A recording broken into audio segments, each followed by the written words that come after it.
All right, everyone. We do have the Blue Devils on Saturday, which means we got to bring in a Blue Devil hero, a Blue Devil special guest, Clarkston Hines, joining us on the Sons of Saturday, and we'll do a quick bio.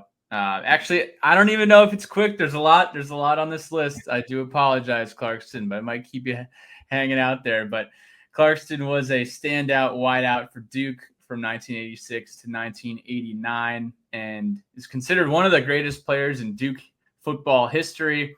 He's a college football Hall of Famer and is actually the most recent Duke football player to be elected into the Hall of Fame. The most recent Duke representative is Coach Steve Spurrier, who Clarkston played for in the late 80s. Clarkston was a three-time All-ACC selection, ACC Player of the Year in 1989.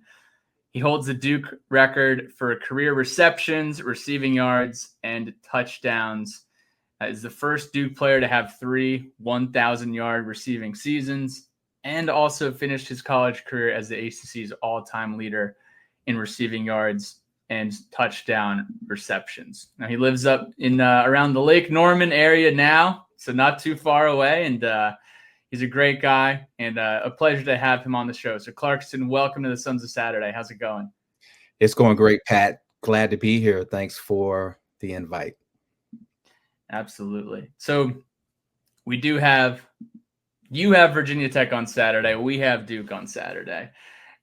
How would you evaluate Coach Manny Diaz's efforts so far in year one? I know you were down there a few weeks ago for the SMU game. I think Coach Diaz has done a really good job. I like, how we've been playing so far this year, and we're bowl eligible.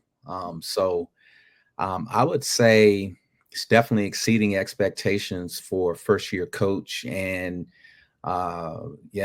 we're looking forward to how we finish the season. Hopefully, we have some success this coming Saturday. But things are looking very bright now that Coach Diaz is towards the end of his first season at Duke. So you came out of Duke in 1989, drafted in the 1990 NFL draft. But let's take it all the way back. I want to hear about your recruitment. What led you ultimately to putting on the blue and white? Back in those days, official visits were a lot more important than they appear to be today. You could have 5 back in those days, and I visited Carolina, UNC Chapel Hill, I should say, Georgia Tech, Vanderbilt, and Notre Dame, and obviously Duke. And you probably could tell by those colleges that education was going to be a really huge factor in where I was going to go to school. I was attending and graduated from the Bowl School in Jacksonville, prestigious private school. Lots of really good football players came out of the Bowl School. We started winning state championships after I graduated. And I believe Corky Rogers, the legendary coach at the Bowl School, I know he had won at least 6 state championships. He's either the winning, has more state championships than any other Florida high school coach, if not the most, some of the most. But I wanted to go to a really good school. And being from Chapel Hill, it didn't make sense at all for me to attend Duke. But I liked the idea of it, and I was sort of going against the grain. I upset a lot of people in my family and a lot of friends. But ultimately, I chose Duke mainly because of the academic prestige. Yeah, it's a lot different. The ACC is a lot different now than it was in 1989. And Duke did win the ACC in 1989. But even kind of just checking out the schedule and walking down the 1989 schedule, you're not playing FCS Midwest or, directional Michigan or, Wofford or Furman. This out of conference slate back in 1989, it was special. You went out to Columbia, Tennessee, UVA, Army, and then you guys finished on an absolute heater.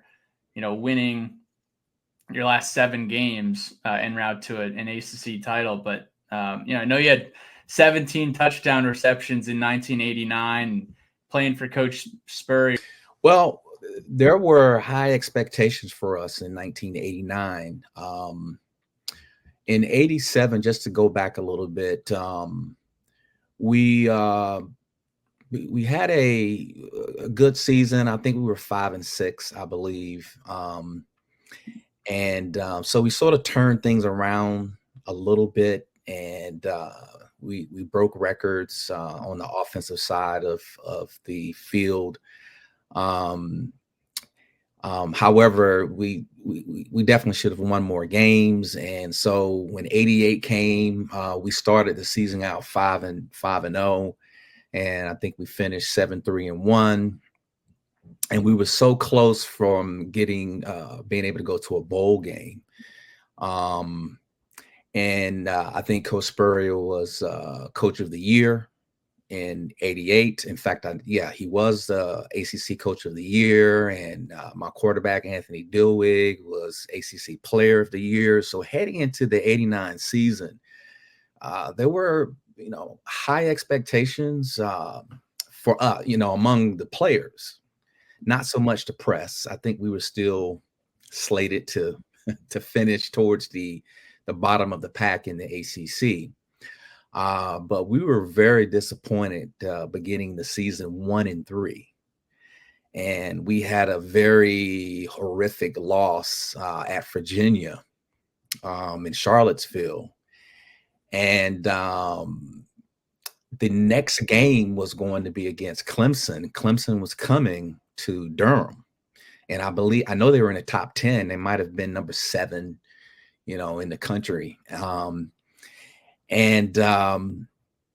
think Coach Spurrier, he told the press that we had a 1 in a million chance of beating Clemson.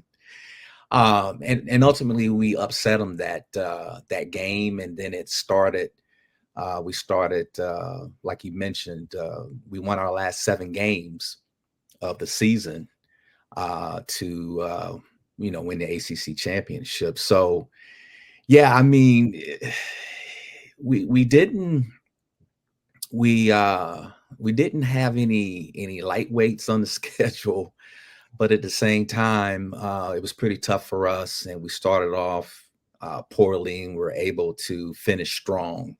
The thing I remember the most about those 7 games is just that we just got into a rhythm. Dave Brown became our quarterback. Billy Ray started the season and he got hurt. I think he had a shoulder injury. And then, Dave Brown came in and he became a first round supplemental, draft pick for the New York Giants when he finished. But that was his sophomore season, I believe. And he was like averaging 300 yards a game. And you mentioned Wake Forest. I think he had over 400 yards. In fact, Wake Forest was his first start. And he had 400 yards. So things clicked for us. We had a really seasoned offensive line. I'm biased, but I think it's one of the best offensive lines that Duke has ever had. and we just started scoring at will. We had a really big victory against North Carolina State in Wallace Wade, the next to last regular season game, and then we go to Chapel Hill.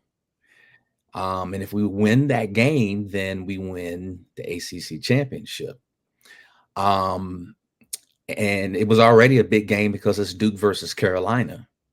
And then you add the fact that it's my hometown. Okay. And we had beaten Carolina 2 years in a row. We beat them in 87. We beat them in 88. So I'm like, hey, this is my last regular season game as a Duke Blue Devil, playing in my hometown stadium. And I definitely wanted to go out with a win. And we did. We beat them soundly that game. And then we took I don't know if you ever heard of the infamous picture after the that Duke Carolina game. Well, after the game, Carolina kept the scoreboard lit, and it said 41-0. So Coach Spurrier, being the marketing guy that he is, he decided, hey, we need to take a team picture underneath the scoreboard that was still lit that showed Duke 41 and Carolina 0. And so we took that picture, and I don't think we beat Carolina again for the next 10 years. I mean, it's a long streak. They were still mad about that picture. But those 3 wins against Carolina was the first time that Duke beat Carolina 3 years in a row since the mid 1950s. So yeah, there you go. That's it. Yeah. There you go. And so yeah, that probably that picture, which is definitely hanging some in my house. It's and it's in a lot of my teammates. That picture, it's somewhere in each residence that my teammates live in. And you had I know you had a great game. Do you remember your stat sheet? What your numbers were for that game? The only thing I remember is I think I had 3 touchdown catches, but I know I had a big game, and I know I had over 100 yards, but I don't remember exactly. Yes, this article, it says that it doesn't say how many touchdowns you had, but it does say that you set the record for season points with 104 total points up in 1989. And Dave Brown, 479 yards through the air, setting Duke's single game passing record. So, yeah, tip of the cap to you guys. I'm sure there's a lot of Steve Spurrier stories floating around the that era, but I would love to hear, Clarkston, what would your favorite Steve Spurrier, or not even a favorite, but what is a good Steve Spurrier story that you have? Well, there are many of them, but probably one that just consistently comes to my mind is the very beginning. But let me set that up a little bit, because Coach Spurrier, before he came back to Duke, okay, he was the offensive coordinator for the Blue Devils under Coach Red Wilson in the 1980, 81, and 82 seasons. Coach Spurrier there was a lot of success. I think 81 and 82 were the first time that Duke finished with a winning record. I believe it was 6-5 each of those last 2 seasons that he was at Duke as the offensive coordinator. So he had a lot of success. I think he was in his late 30s back then. And so much so that he was named the the head coach for the Tampa Bay Bandits of the United States Football League, or the USFL. All right. So I'm finishing high school in Jacksonville, Florida. The Jacksonville Bulls was also in the USFL. I only attended one USFL game, just one. And it was against the Tampa Bay Bandits. I don't remember if it was 84 or 85, but it was one of those years in the Gator Bowl. And now I'm about to go to college to play wide receiver. And I'm looking and I'm seeing the ball passing all over the field by the Bandits. Okay. And I'm like, oh my goodness, would I love to play in an offense like that as a wide receiver. Okay. So that was either 84 or 85. I can't remember. And so I go to Duke. Coach Steve Sloan was the head coach at Duke when I first got there. Tommy Bowden, okay. Bobby Bowden's son was my position coach. All right. And the offensive coordinator. Well, Coach Sloan decides to leave Duke and become the athletic director at his alma mater at Alabama. So he leaves. We need to hire a head coach. Meanwhile, I'm up in New Jersey, attending my first ever NFL football game, watching the New York Giants beat the San Francisco 49ers to go to the Super Bowl. While I'm there, I hear that Duke has hired Coach Steve Spurrier to be the head coach. And immediately my mind goes back to passes going all over the field in the Gator Bowl during that one game I went to in the USFL. And I'm excited, man. So flash forward to the first team meeting we have with Coach Spurrier. He walks in the room and Pat, he exudes confidence. I mean, this guy's a Heisman Trophy winner, right? He played quarterback in the NFL for 10 years. And he's got the confidence that we need being in a losing program. Okay. So my first year, which was a red shirt year because I got hurt and didn't play, I think we were 4-7. And we were 4-7 the first year I did play in 86. Not a whole lot of success. And he comes in and he starts talking about winning the ACC championship and stuff like that. And it was kind of like an inoculation, a shot in the arm that we needed. And we rode on his confidence and his swagger. Okay. He was young enough, Pat, to whereas he wouldn't just tell the quarterbacks how to do plays, he could still do it. He would he would get under center and he would, this is how you do it type stuff. All right. And he was involved with everything. I mean, yeah, he was technically the head coach. He was technically the offensive coordinator. He do special teams too. I know he's a punter at the NFL a little bit. Well, he had his fingerprints on everything when he wanted to. Okay. But you know, he coached quarterbacks, but he would come over to the wide receiver group. He spent a lot of time with the offensive linemen.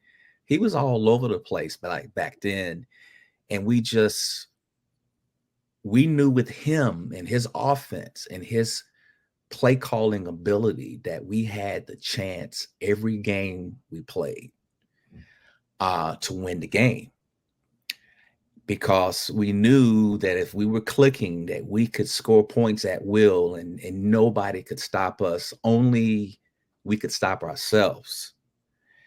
And it was kind of it evened things out for us on a competitive standpoint. His mind is amazing, because I remember we played Clemson the first time, and they had Michael Dean Perry on the line, and he was known for that first. He would get off that ball quick. So the only game in my lifetime that we went on the fourth count, or the third, on 3, on 4, Mm-hmm. and he would think of these things. And his play calling was just amazing. His ability to adjust was amazing. His recall was fantastic. And we benefited from having a play caller who was one of the last in the last group of NFL quarterbacks that called their own plays. So he was able to translate that to play calling on the sideline, because if you paid attention to him, it was almost as if he was playing when he was coaching. Yeah. So yeah, just an amazing coach. I'll tell you something else about Coach Spurrier. There are only 4 wide receivers that have ever won ACC Player of the Year, and I'm blessed to be one of those 4. And the other, and 2 of the other 3 you've heard of. Torrey Holt. Is Calvin Johnson the other? Calvin Johnson. Okay. So you've heard of those other 2. But the 4th one, no one knows. Okay. And he won in 1982. Okay. Chris Castor. Chris Castor. Yes. Okay. He is one of 4. 2 of the 4 wide receivers to ever win ACC Player of the Year were coached by Coach Spurrier. Amazing. Yeah, that's incredible. I mean, air raid. What do they call you? Frequent flyer? Was that your nickname? Airball was our nickname for our offense. Airball. And I forget what it was at Florida. So everywhere Coach went, he had a little saying,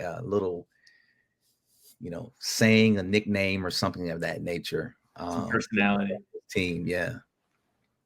Coach Spurrier, 1989, Duke wins the ACC. That's the last time a Duke football team won the ACC was under Coach Spurrier, and you know what happened from there. He goes to Florida, his alma mater.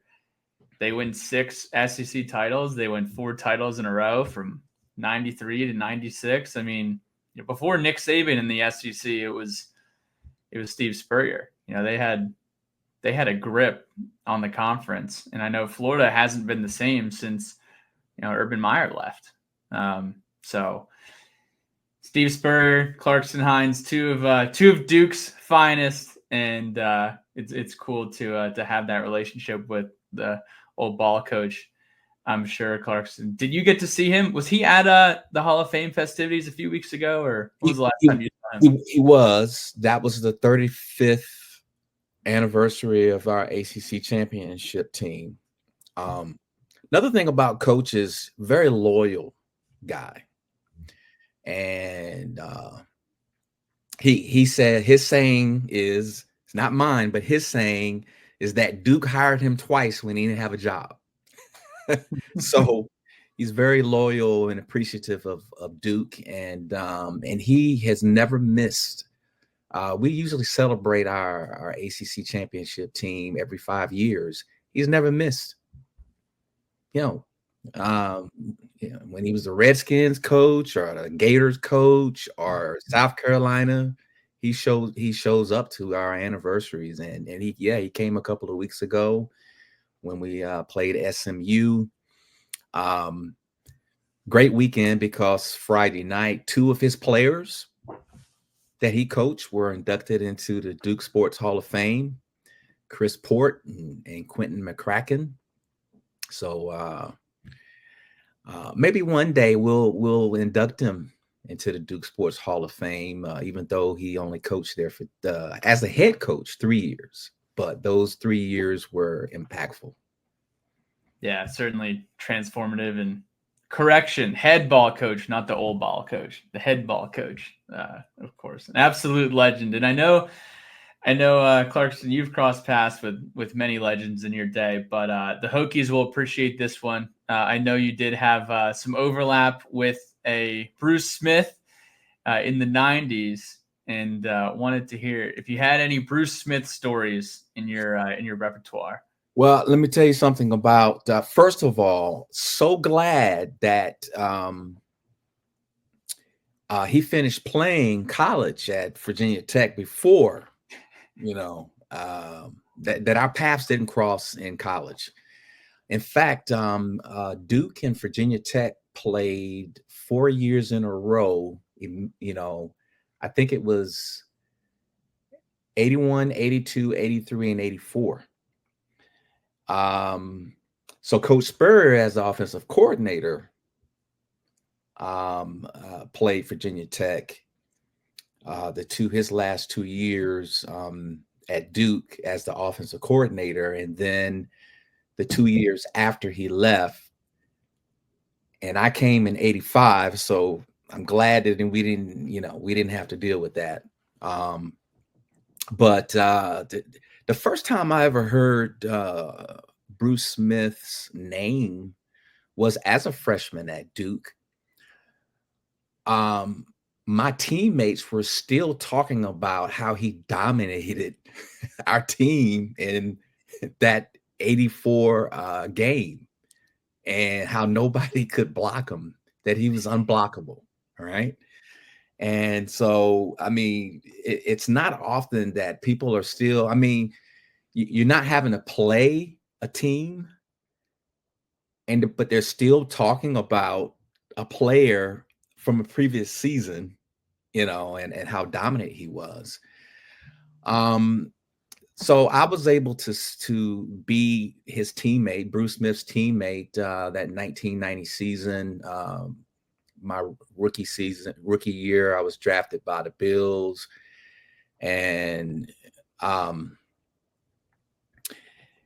thing I remember the most about Bruce was just how prepared he was and how in shape he was. I believe he said that his first year in the NFL, he wasn't in the best of shape.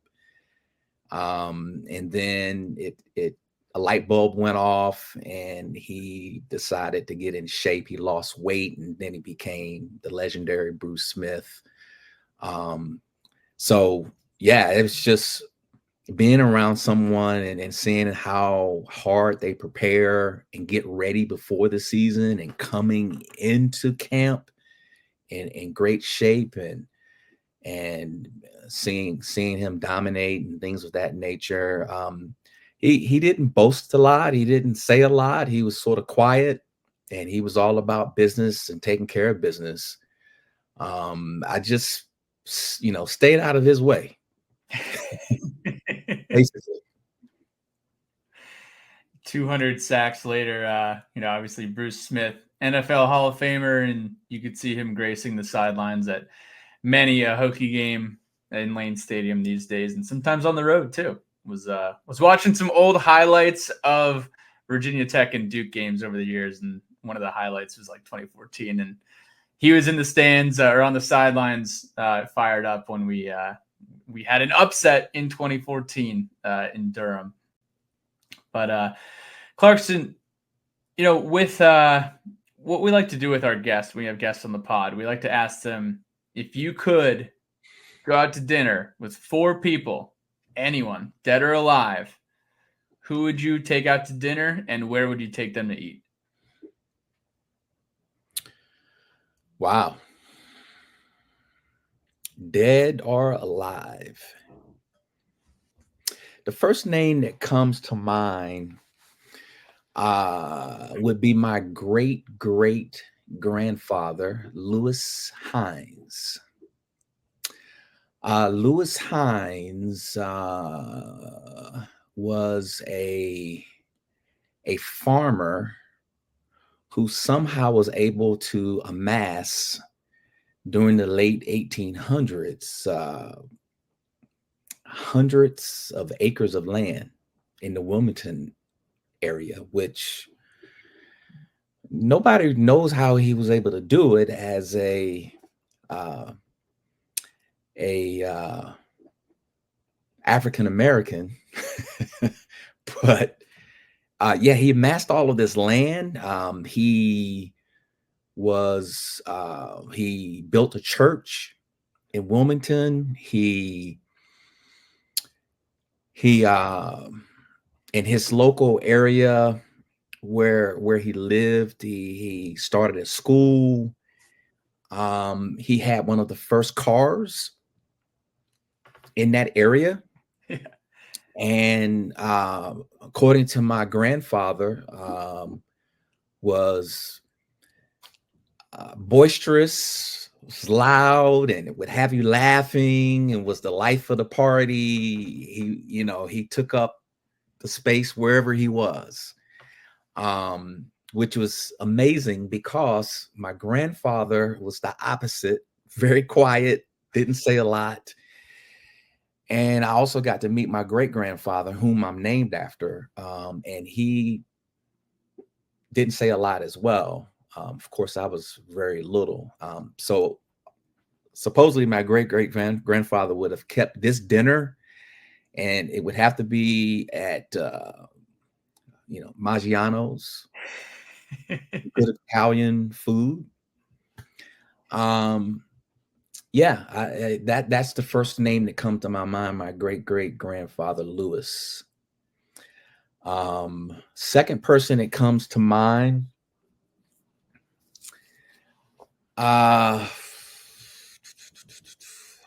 would be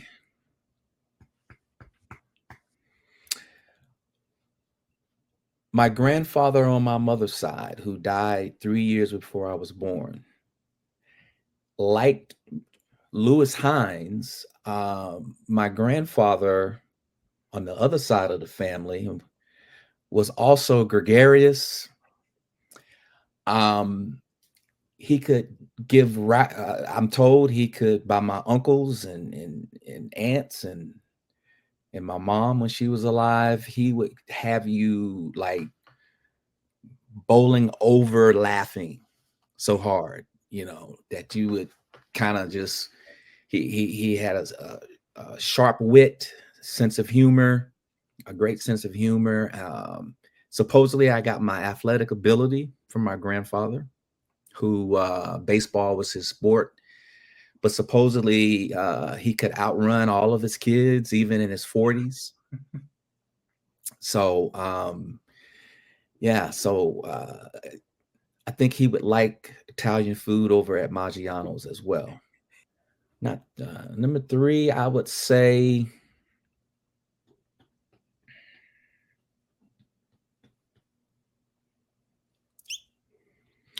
I probably would want to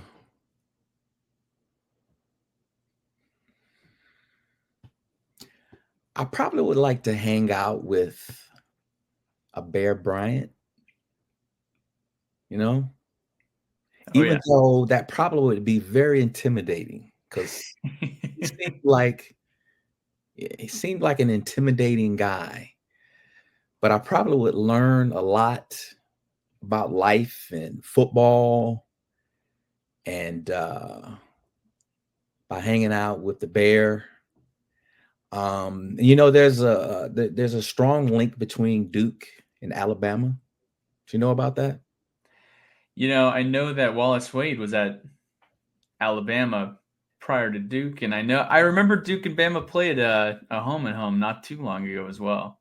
But I Well, know we stole our legendary coach Wallace Wade, whom obviously our stadium is named after, and who coached Duke in the Rose Bowl from Alabama after he won a national championship. Mm-hmm.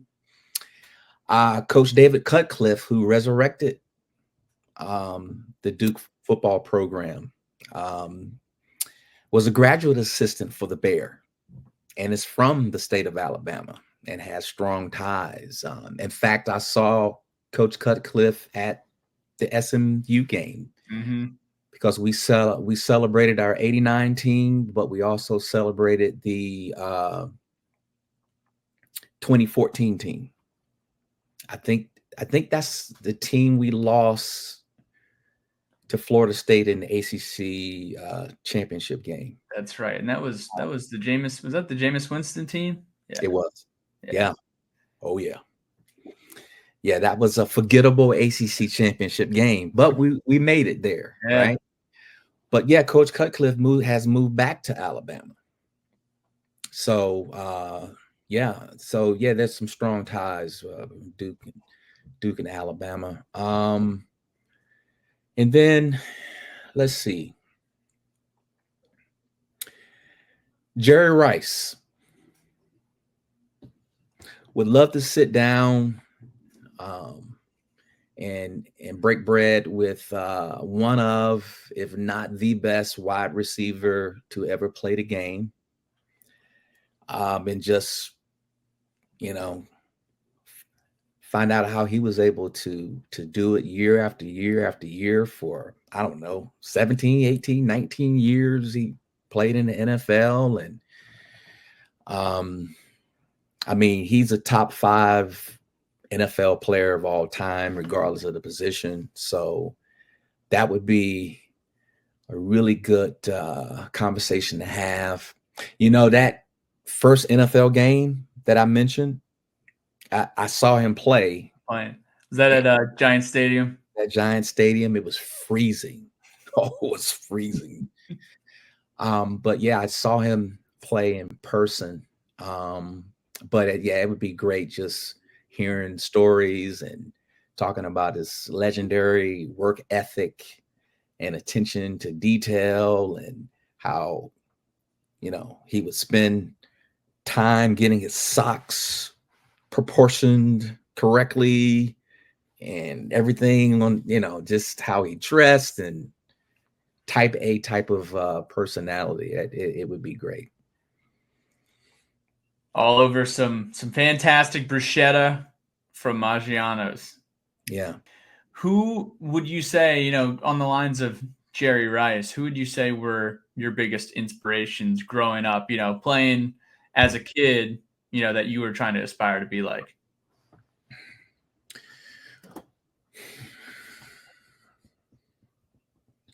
Well, my first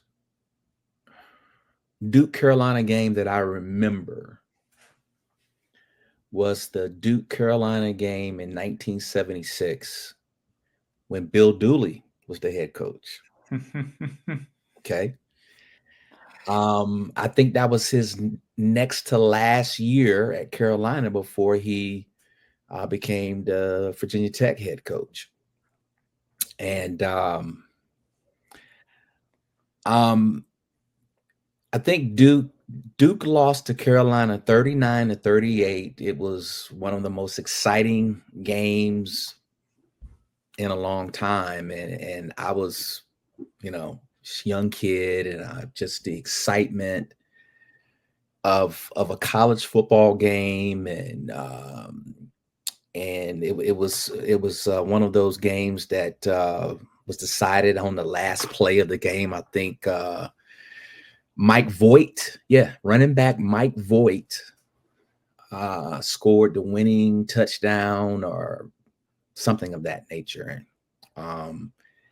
And I just remember being like enthralled by that game and the spectacle, and just being drawn in. And it's like,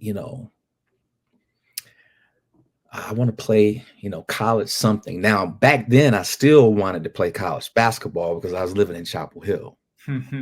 But I wanted to play college something, and was a pretty decent athlete and had a lot of potential. So a lot of inspiration from that first Duke Carolina football game. I'm a historian. I remember the folks who came before me. One of the best pictures I have was I was able to take a picture with Lynn Swann, and watching those Pittsburgh Steelers, John Stallworth and Lynn Swann catching those passes from Terry Bradshaw. And I had an art teacher in junior high who had a crush on Franco Harris. I'm sure a lot of them had a crush on Franco Harris. But just being inspired by the Drew Pearsons from the Dallas Cowboys. And then one of Coach Dooley's best recruits ever when he was at Carolina was recruiting Lawrence Taylor. And then he leaves him there and goes to Tech. Yep. But LT was actually married to my first cousin, so I got to be around him and a little bit, and that's why I was in New Jersey at that New York Giants game, because of my cousin being married to LT. So just seeing him and the legend that he became was very inspiring as well. So yeah, I just paid a lot of attention to the people that came before me, and was definitely inspired by Coach Spurrier and the things that he was able to do for us, and type of coach that he is. I mean, if you see him today, he'll still come up to me and he'll say, "Remember in 87 season, it was third down and 3rd and 9, and it was the third quarter, and we ran this play, and we threw that pass to." And I'm like, "No, coach, I don't remember that." But yeah, even today, he has a recall and great memory of. So definitely an inspiration. I got one more from your Clarkston, kind of a multi-part question here from Pete McGee, who submitted this. He says, "How has Clarkston seen the culture of Duke football change since he played? What was culture like then? And what does Clarkston hope for the culture moving forward?" That is an excellent question. And the investment in the Duke football program is way more pronounced today than it was back when I played. The resources, the staff, the commitment from the university is astounding, and it really helps us to hire the coaches we've been able to hire, to bring in a David Cutcliffe to turn around the program. Of course, one of Coach Cutcliffe's best recruiters is Coach Derek Jones. That is cornerback coach now for Virginia Tech. A prodigious recruiter, by the way. I'm sure you guys are benefiting from that. Oh yeah. And then when Coach Cutcliffe leaves, to be able to hire Mike Elko, who Texas A&M soon steals from us, and to bring in Coach Diaz.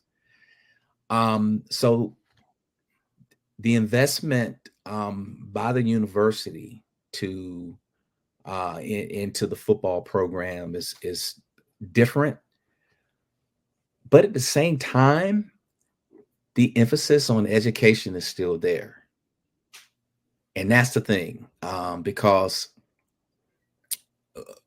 no one wanted or wants Duke to like lower all the way to the bottom the emphasis on education, and I think I can safely say that hasn't happened. So, but that's the biggest thing.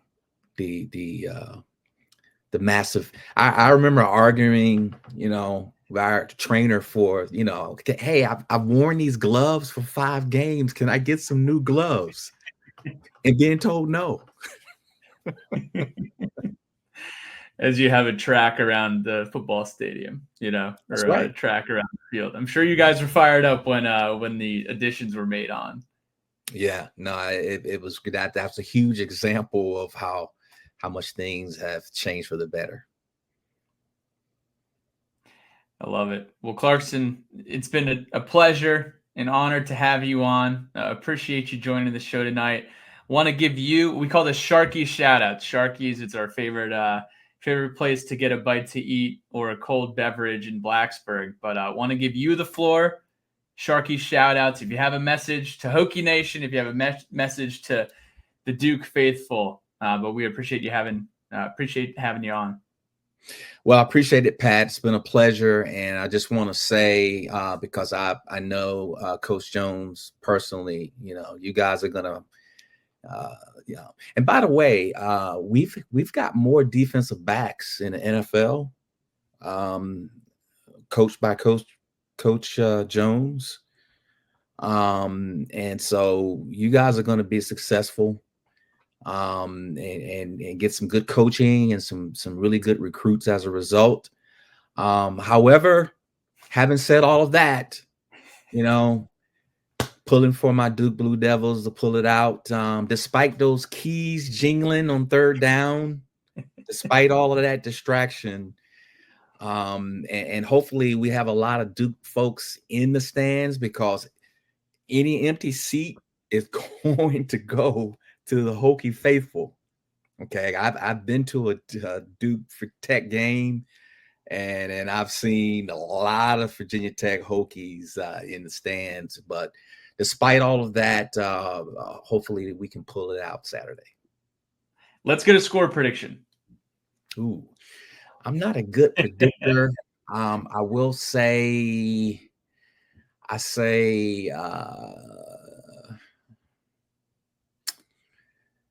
Duke 24, Tech 21. That's Clarkston Hines. Clarkston, thanks for coming on. This is great. And tell Kathy and Jacob I said hello, and we'll see who owns the right smack talking come Sunday. Sounds great, Pat. I appreciate it. Have a good one.